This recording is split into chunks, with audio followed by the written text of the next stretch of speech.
Ak sa pýtate, či je lepšou voľbou XTB alebo Revolut, ste na správnom mieste. V tomto videu porovnám oboch brokerov a pomôžem vám rozhodnúť, ktorý by vám mohol najviac vyhovovať. A ak uvažujete o otvorení účtu, nájdete odkazy na špeciálne ponuky v nižšie uvedenom opise. Poďme na to. Najskôr bezpečnosť. XTB je uvedená na Varšavskej burze cenných papierov a je regulovaná najvyššími orgánmi, ako sú FSA, FCA a CISEC. Klientské prostriedky sú držané na oddelených účtoch a skutočnosť, že XTB je verejná spoločnosť, pridáva ďalšiu vrstvu transparentnosti. Revolut je na druhej strane britská fintech spoločnosť, ktorá má licenciu na elektronické peniaze a je regulovaná FCA ako aj plnú bankovú licenciu v EÚ prostredníctvom banky Litry. Revolut poskytuje vysoké bezpečnostné štandardy, oddeľuje prostriedky klientov a tiež ponúka ochranu vkladov do určitých limitov v EÚ.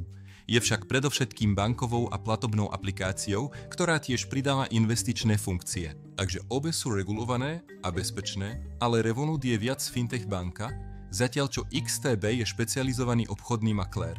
Teraz sa pozrime na obchodné platformu. XTB ponúka platformu založenú na prehliadači, ako aj mobilné aplikácie pre Android a iOS. Beží plynulo a poskytuje prístup ku všetkým klasickým obchodným nástrojom. Technickej analýze, indikátorom, nástrojom na kreslenie a tvorbe stratégií. Na otvorenie pozície jednoducho vyberte aktívum, kliknite pravým tlačidlom a vyberte nová objednávka.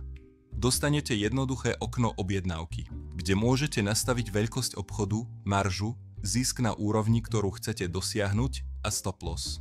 Investičná platforma Revolut je priamo integrovaná do mobilnej aplikácie Revolut. Je veľmi používateľsky prívetivá a umožňuje vám nakupovať akcie, ETF a kryptomeny len niekoľkými ťahmi. Má však oveľa menej pokročilých nástrojov, žiadnu zložitú technickú analýzu alebo tvorbu stratégií. Je určená predovšetkým na jednoduché investovanie pre začiatočníkov, ktorí chcú diverzifikovať priamo z ich bankovej aplikácie. Takže, ktorá je lepšia?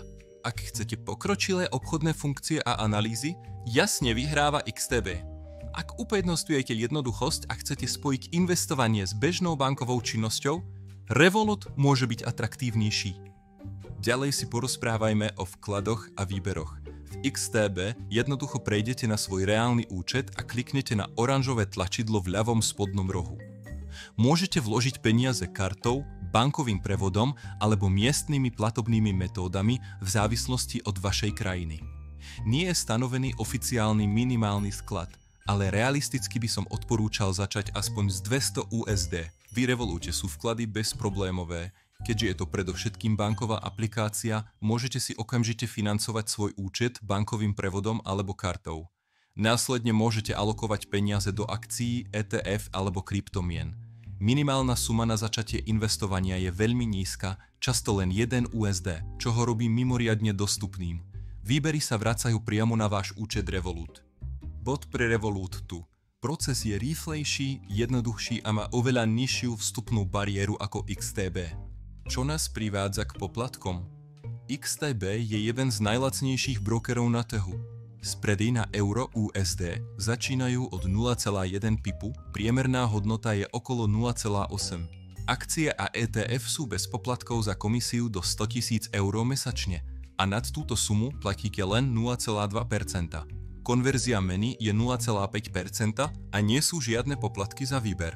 Revolut neúčtuje žiadny poplatok za obmedzený počet obchodov s akciami za mesiac, ale potom platíte približne 1 euro až 3 euro za obchod. Poplatky za výmenu meny sa uplatňujú mimo pracovných dní alebo nad určitými bezplatnými limitmi. Rozpätia na kryptomenách sú vyššie ako na špecializovaných kryptoburzách a pokročilé typy objednávok sú obmedzené. XTB je jednoznačne lepšou voľbou, ak chcete profesionálnu obchodnú platformu s nízkymi nákladmi a pokročilými nástrojmi. Revolut je na druhej strane ideálny, ak ste začiatočník, ktorý chce investovať neformálne a zároveň spravovať svoje peniaze v jednej aplikácii.